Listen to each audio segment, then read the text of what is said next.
Wild signifie littéralement sauvage, un qualificatif qui convient bien au rock métallique, et c'est dans cet esprit que Julien a commencé à fabriquer ses guitares dans son petit atelier d'Orléans.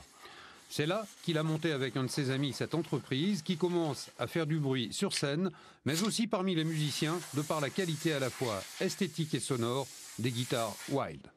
On vend une finition en fait dans des différents coloris de type métallique.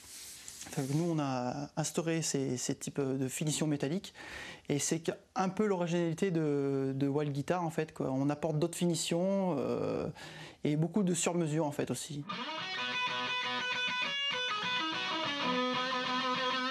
C'est des micros qui reprennent les micros en fait, des années 60-70.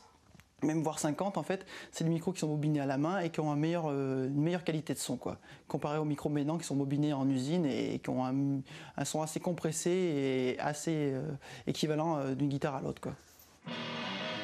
Le développement s'est fait grâce à Internet et aux critiques dithyrambiques des spécialistes de guitare, à tel point qu'un groupe américain, Sword, a adopté la marque. Il y a aussi la vente en magasin et en premier lieu bien sûr ceux de la région. On a beau dire, bon, le rock, ça doit être une culture américaine ou autre. Il y a quand même un petit côté, pas dire terroir, mais un côté local. Et on a quelques clients qui sont vraiment fiers de jouer sur des instruments fabriqués à 2 pas de chez eux.